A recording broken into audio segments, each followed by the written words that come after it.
Hello guys, welcome to my new another video. আজকে যে ভিডিওটা দেখাবো তা হলো একসাথে দুইটা ভিডিও কেমনে অ্যাড করেন কিংবা করতে পারবেন তা দেখাবো। আর তার জন্য আমাদের প্রথমে যেতে হবে ক্যাপকাট অ্যাপসে।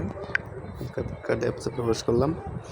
ক্যাপকাট অ্যাপসে প্রবেশ করার পর দেখেন এডিট বাটন আছে, এডিট বাটনে ক্লিক করে আপনি উপরে দেখেন নিউ প্রজেক্ট আছে, নিউ প্রজেক্টে ক্লিক করলেন।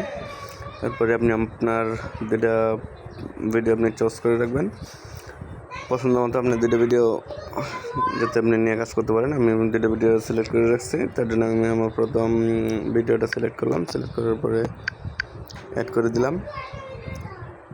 দেখেন আমার প্রথম ভিডিওটা অ্যাড হয়ে গেছে। আপনি ভিডিওর শেষে একটা এন্ডিং অপশান আসছে, এন্ডিং অপশানটা আপনি ডিলিট করে দেবেন। তার জন্য এন্ডিং অপশানের উপর আপনি ক্লিক করবেন। ক্লিক করার পরে নিচে দেখবেন যে এন্ডিং অপশানের উপরে আমি ক্লিক করলাম। নিচে দেখেন ডিলিট অপশান আছে, নিচে ডিলিট অপশানটা ডিলিট করলে উপরেটা চলে যাবে। এরপরে আপনি এটার রেশিও নিয়ে নেবেন। ইউটিউবের দুইটা রেশিও থেকে 16.9, আরেকটা হলো 4.3। যে এক্সপেক্ট রেশিও কিংবা কারো কারো মোবাইলে থাকতে পারে রেশিও। আমি এক্সপেক্ট রেশিওর মধ্যে গেলাম। দেখেন 16.9, আরেকটা হলো 4.3। আমি 4.3টা নিয়ে নিলাম।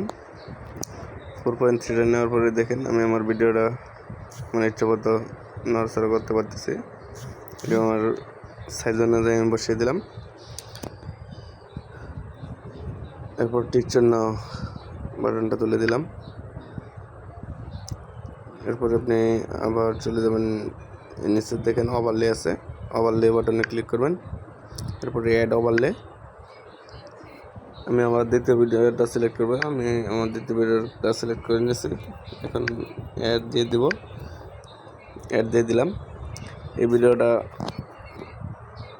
আমার যে ভিডিও রেশিও আছে সেই রেশিও অনুযায়ী আমি সাইজ মতো নিয়ে নিলাম, সাইজ মতো নিয়ে বসিয়ে দিলাম। ভিডিওটার রেশিওর সাইজ অনুযায়ী আমি বসিয়ে দিয়েছি। এরপরে আপনি নিচের ভিডিওতে ক্লিক করলে এই ভিডিওতে আপনি কাজ করতে পারবেন। এই ভিডিওটা আমি চেপে ধরে উপরের ভিডিওর মাপ অনুযায়ী নিয়ে নিলাম যাতে দুইটা ভিডিও একসাথে প্লে হয়। দেখেন দুইটা ভিডিও একসাথে প্লে হইতেছে।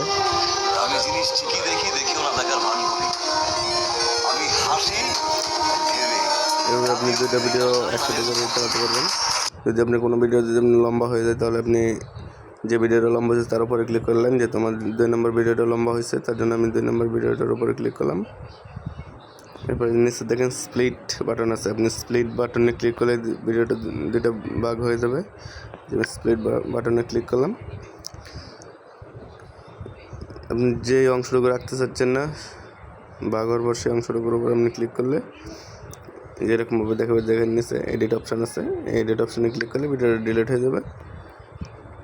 তাহলে আর কোনো ভিডিও বড় ছোটো থাকবে না, ভিডিও একসাথে শেষ হয়ে যাবে। এরকমভাবে আপনারা ইচ্ছা করলেই ভিডিও এডিট করে নিতে পারেন। এরপরেও যদি আপনি আরও এডিট করতে চান তাহলে আপনি যে ভিডিওটা এডিট করতে চাচ্ছেন সেই ভিডিওটার উপরে ক্লিক করে আপনি এটাকে এদিক সেদিক সরিয়ে নিয়ে কাজ করতে পারবেন। এটাকে এক্সপোর্ট করে দিলাম। এক্সপোর্ট করলে আপনার ভিডিওটা সেভ হয়ে যাবে গ্যালারিতে। আমার ভিডিওটা সেভ হয়ে গেল। এরপর যদি আপনি আপনার ভিডিওতে আরও কোনো কাজ করতেছেন তাহলে দেখেন নিউ প্রজেক্টে আমি আবার গেলাম। আমি আবার ভিডিওটা সিলেক্ট করে নিলাম, অ্যাড দিলাম, রেশিও অবশ্যই নিলাম।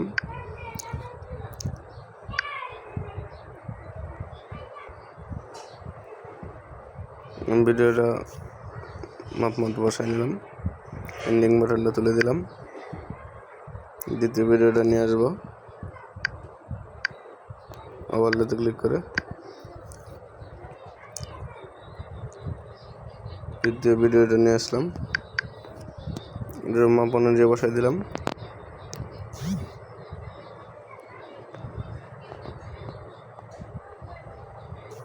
মাপ অনুযায়ী বসাই দিলাম, সাইজ অনুযায়ী বসাই দিচ্ছি। সাইজ অনুযায়ী বসাই দেওয়ার পর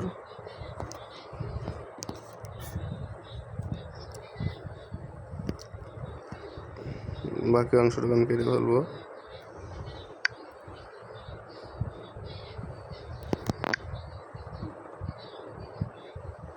আমার যতটুকু দরকার ততটুকু রেখে বাকি অংশটুকু কেটে হলো। তার জন্য স্প্লিট বাটনে ক্লিক করলাম। যেহেতু আমার এই অংশটুকু আমি কেটে ফেলতে চাইতেছি, এই অপশানের উপরে ক্লিক করলে দেখেন নিচে ডিলিট অপশান আসবে। ডিলিট অপশানটা আপনি ক্লিক করে এটা ডিলিট করে দিতে পারবেন। এরপর যদি আপনি আরও ভিডিওতে কোনো যদি কাজ করতে চান তাহলে ভিডিওটার আগে এভাবে টেনে এদিকে আনতে পারবেন, এদিকে এনে ওই ভিডিওর যে জায়গায় শেষ হবে সেই জায়গা থেকে আপনি এটা আবার চালু করতে পারবেন। যদি এছাড়া যদি আপনি ওই ভিডিওর মাঝখানে যদি প্লে করতে চান, এভাবে টেনে এনে মাঝখান পর্যন্ত আপনি ছেড়ে দেবেন। দেখেন তাহলে আপনি এইভাবে ভিডিও চালিয়ে নিতে পারবেন। এতটুকুই। ধন্যবাদ সবাইকে আজকের ভিডিওটা শেষ পর্যন্ত দেখার জন্য। আল্লাহ হাফেজ।